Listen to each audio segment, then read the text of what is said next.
You think you know the Maya? Jungle cities, doomsday prophecies, and one mighty empire? Yeah, not quite. Let's bust 5 Maya myths you probably still believe. Number 1, Maya and Aztecs were all the same. Okay. Before you all go crazy in the comments, I know that most of you are smart enough to realize that the Maya and the Aztecs are not the same tribe. But tell me, what are their actual differences then? I'll wait.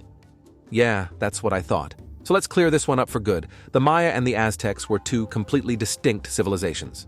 Different origins, different geographies, different languages, different time periods, basically different everything. The Maya civilization came first, flourishing as early as 2000 BCE in what is now southern Mexico, Guatemala, Belize, and Honduras. They were all about city-states, monumental architecture like pyramids and observatories, and a writing system made of glyphs that looks like something out of an ancient sci-fi movie. They were timekeeping nerds too, developing not 1 but 3 calendars and a crazy accurate understanding of astronomy. The Aztecs, on the other hand, came much later, rising to power in central Mexico during the 14th to early 16th centuries CE. They built an empire based around Tenochtitlan, modern-day Mexico City, spoke Nahuatl, and were known for a highly centralized state, brutal warfare, and ritual sacrifice, which, let's be honest, is probably why they get such dramatic press. Think of it this way. The Maya were like the long-running philosophical thinkers and astronomers of Mesoamerica, while the Aztecs were the late-game warriors and empire builders who showed up just before the Spanish and smallpox hit game over on everyone. So yeah, next time someone says Maya-Aztec culture, you'll have full permission to hit them with the classic, actually. Number 2, Maya rulers were always male warriors. You've seen the image, right? Big headdress, jaguar pelts, a stern warrior face straight out of a video game. But in real Maya history, the crown wasn't reserved for the boys, and warrior didn't always mean a guy with a spear yelling in slow motion. Take Lady Cable, for example. Ruler of the Wak Kingdom, in today's Guatemala. During the 7th century, and spoiler alert, she outranked her husband. She held the title of Kalumte, meaning Supreme Warrior, a title used for top-tier military leaders in Maya society.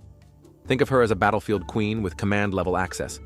Archaeologists even found her tomb near the El Peru Waka site, complete with royal jade, shell jewelry, and a stone stela, Stela 34, that shows her towering over others, holding a ceremonial staff like it's a mic drop. And then we've got Lady Six Sky of Naranjo, who didn't just warm the throne for her son, she redefined it. She launched at least 5 major military campaigns against rival city-states like Yaxha and Tikal, helping to restore Naranjo's dominance after a period of decline. Her victories were carved in stone, literally. Stelae 24 and 29 show her in full regalia, performing rituals and celebrating her conquests. Not only that, but under her reign, Naranjo erected more monuments than nearly any other Maya city at the time. We're talking about massive limestone stelae and temple complexes that still stand today. And these ladies weren't just historical one-offs. Across the Maya world, women are shown in murals and inscriptions conducting rituals, negotiating politics, and commanding armies.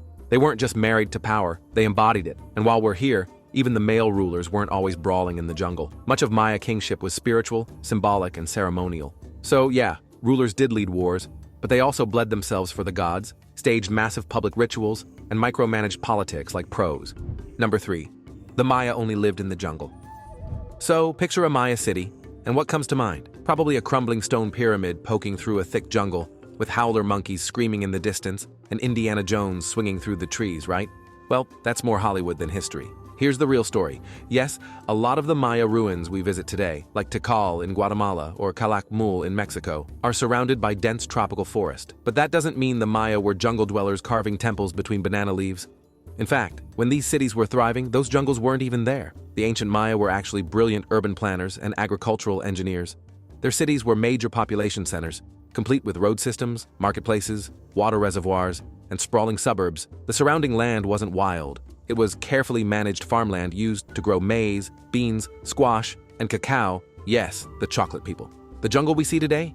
It slowly crept back in after these cities were abandoned, especially following population decline and the collapse of some Maya states between 800 to 900 CE. Nature took back the land, as it tends to do when millions of humans move out and stop mowing the lawn. So no, the Maya didn't live in the jungle. Their cities were overtaken by it, centuries after they were built. What you're walking through today at sites like Palenque or Yaxchilan is a post-apocalyptic version of what was once a buzzing metropolis with stone temples, royal courts, and likely a few grumpy traffic jams caused by ceremonial processions. Number 4. The Maya predicted the end of the world in 2012. Ah yes, 2012, the year we were all supposed to vanish in a giant fireball, or be abducted by aliens, or at least get a really dramatic CGI sky crack. Remember that? All because the Maya calendar said so, except, no, it didn't. Here's what really happened. The Maya used a complex and incredibly precise system of timekeeping called the long count calendar, which tracks massive cycles of time. We're talking thousands of years, not just your standard January to December setup. December 21st, 2012 simply marked the end of one of those cycles, specifically the end of a 5,126-year era known as a Baktun. Think of it like your car's odometer rolling over from 99,999 to 00000. No explosion, just reset. The Maya didn't associate this moment with doom and gloom. In fact, some inscriptions hint at it being a time of renewal or cosmic rebirth, which is far more hopeful than Hollywood gave them credit for.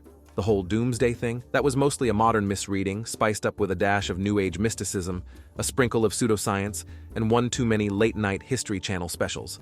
Also worth noting, Maya communities are still here, alive and thriving, and many of them were baffled by all this end-of-the-world talk back in 2012. Because for them, it wasn't the end of anything, just the start of a new chapter, like flipping the page in a really long book and realizing there's way more story to come. Number 5. The Maya were one unified empire. So here's a fun fact that surprises a lot of people. The ancient Maya didn't have one king ruling over a mighty empire like you'd see in Rome or Egypt. Nope. The Maya world was more like a messy neighborhood full of very proud, very ambitious city-states, each with its own ruler, army, alliances, and, let's be honest, drama. Cities like Tikal, Calakmul, Copan, and Palenque were major power players, and they didn't always get along. Sometimes they teamed up. Other times, total shade, sabotage, and full-on war. These weren't provinces taking orders from a central throne. They were independent hubs of politics, religion, and culture, constantly jockeying for dominance. One city might be flourishing in the arts, while its rival 2 valleys over is plotting a sneak attack during the next solar eclipse. Yes, that actually happened. In fact, deciphered inscriptions and murals from sites across Mesoamerica tell us about dynastic marriages, betrayals, political intrigue, and battlefield conquests. Some rulers were taken captive, others dethroned, and some even declared themselves divine just to flex a little harder. Sound chaotic? It was. But it also made Maya civilization incredibly dynamic, a mosaic of cultures constantly influencing and reacting to one another. So no, the Maya weren't one big happy empire. They were a competitive network of rival kingdoms, each trying to write its name into history with a bit more flair than the next. If you loved this dive into ancient truth bombs, hit that like, drop your favorite myth in the comments, and don't forget to subscribe. We've got more history to set straight.